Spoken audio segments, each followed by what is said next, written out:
Não encherei muito o saco de vocês hoje. Hoje vai ser mais rápido. Vai ser sobre elogio ao amor de Alain Badiou. Badiou, no começo de Elogio ao Amor, que é tipo um diálogo proposto, uma entrevista, na verdade, proposta para com ele, né? Para poder se expressar sobre como ele concebe o amor, né? Pelo que eu entendi, pelo menos na introdução, porque isso aqui vai ser uma série de alguns vídeos, acho que 2 ou 3 talvez, sobre esse livro de entrevistas, que tem alguns aspectos interessantes, vários aspectos interessantes na verdade. Ele começa falando sobre uma suposta analogia, né, que pode haver entre uma noção de esterilização do amor e esterilização da responsabilidade, da nossa responsabilidade para com algumas noções sociais, né? Ele começa abordando que muitas vezes o filósofo, ou o papel desse intelectual, que se coloca como alguém intelectual que está, de certa forma, para além das coisas, que pode analisar as coisas, porque tem um determinado afastamento das coisas para poder analisá-las, né? Esse papel que por muitas vezes o filósofo faz, e aqui ele faz uma autocrítica, né? E pode ser lançado a qualquer filósofo, alguém que se pretenda como filósofo ou analisador da realidade, né? Essa noção de ser algo inevitável, né? O filósofo ele mesmo está para além dessa noção do amor, no sentido, creio eu, muito mais platônico, ligado a uma noção romântica do amor aqui, pelo menos do que eu interpreto, o direcionamento que o Badiou dá no começo do livro. Posteriormente ele pode até mostrar outras facetas, né, porque parece ser muito mais complexo do que essa questão de simplesmente um amor romântico que se reproduz, mas uma dessas facetas, mas baseado muito naquela noção do desejo, do amor eros platônico, né, que se baseia na falta, que se baseia numa determinada perspectiva de abarcamento através de um ideal. Ou seja, o amor platônico é sempre direcionado por um sucumbir a um desejo através de um determinado esvaziamento de uma situação que nunca acontece, né? De certa forma. Mas, ao mesmo tempo, o amor ideal, né, que vai ser reverberado lá em O Banquete, né, que está relacionado com alguns dos aspectos fundamentais da filosofia platônica, ele deve ser buscado em outro sentido, não no sentido desse desejo, desse amor eros, né? Então, de certa maneira, o que Badiou vai levantar aqui no início do livro é justamente essa condição e esse antídoto que, de certo modo, esse aspecto moderno, esse aspecto da modernidade vai se debruçar sobre a concepção do amor de um modo geral, né? Como alguém que é esterilizado, como um discurso que de certa maneira vai se vender como uma esterilização desse amor, como um tipo de treinamento, né? Que vamos passar dentro dessa concepção da modernidade para poder nos mantermos afastados desse tipo de amor obsessivo, no qual sempre de certa maneira vai estar sendo direcionado por uma questão dessa busca, né? Dessa busca de abarcamento, de dominação do outro, de dominação pelo real, né? Que de certa maneira vai contaminar alguns filósofos, né? Que se detém essa questão, que se detém essa necessidade de sistematização da realidade, assim como o próprio Platão tinha, né? Assim como o próprio Badiou se pretende, né? Essa sistematização, né? Uma vontade de sistema, que é o que Nietzsche falaria, mas essa não é a questão, né? Parece que ele não vai seguir por esse caminho, mas ele vai tentar resgatar uma possibilidade de um determinado amor que possa se aproximar desse amor mais puro, no sentido de um amor eterno, de um amor que se conecte com essa ideia do ideal platônico como concepções fixas no mundo ideal, né? Que se aproxime pelo menos disso. E de certa forma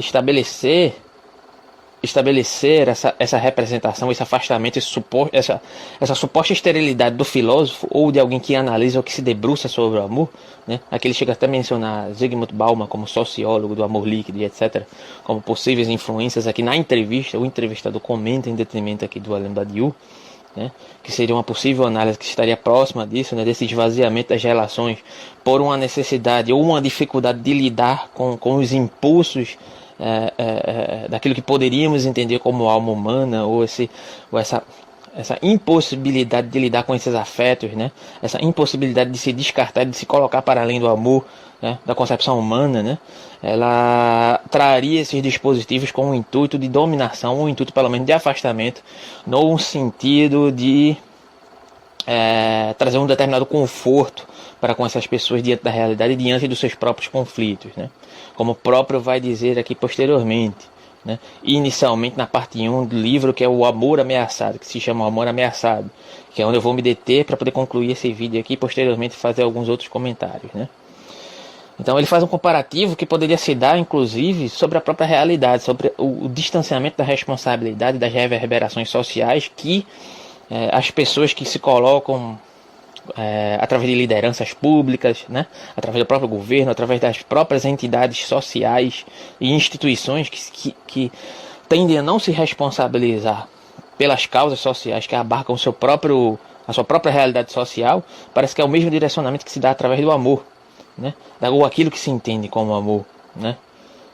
Ele cita dois termos aqui que associam uma coisa a outra, mas aqui ele está associando essa questão do social em detrimento das instituições, que está colocando aqui sou eu. Mas no livro ele exemplifica através de um amor.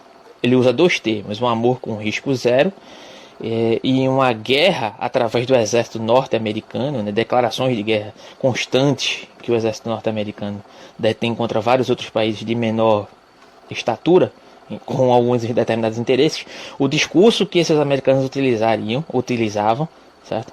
Como uma guerra com morte zero, né?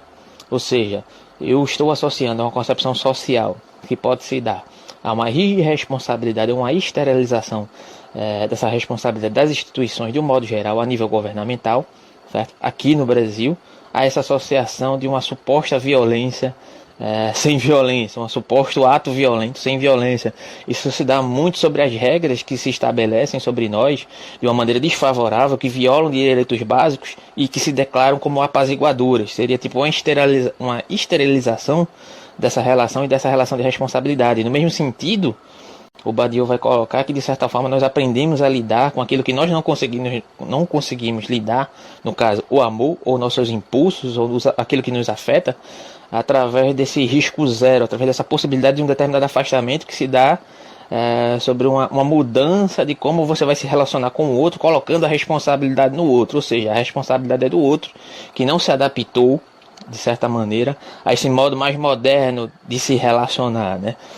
Se o outro se envolveu demais, se o outro, de certa forma, sucumbiu ao abarcamento da vida, algo que o tomou como paixão, como amor, a culpa é dele, que não soube se controlar. O mesmo discurso serve para um escapamento dessa responsabilidade social das instituições, e principalmente das instituições governamentais, do pobre, né? Se o pobre é pobre e está numa condição miserável, a responsabilidade é dele, que não sabe lidar com suas circunstâncias, né? Então se associa muito a questão do amor com risco zero e a guerra com risco zero, ou a instituição de políticas públicas violentas que se apresentam como soluções, ou como soluções pacíficas e agradáveis e humanitárias, quando na verdade elas se exercem de maneira totalmente divergente daquilo que elas pregam, né? Ou seja, um risco de morte zero, um risco de uma violação zero, que se dá na verdade por uma instituição da hipocrisia, do discurso contrário, né? E nesse sentido o Badiou também entende que esse risco zero se dá na perspectiva, se reverbera nas relações supostas que deveriam ser entendidas como amor. Então se sentir abarcado pelos seus próprios impulsos dentro de um relacionamento passa a ser algo vergonhoso. Assim como ser pobre passa a ser algo vergonhoso, assim como ser violado passa a ser algo vergonhoso. Eles fazem esse paralelo, pode ser de certa forma talvez totalizador, né? Mas talvez ele esteja querendo provocar para uma reflexão para além disso, né, posteriormente. E aí vai ficar para as outras partes do vídeo, e por hoje é isso só. Obrigado.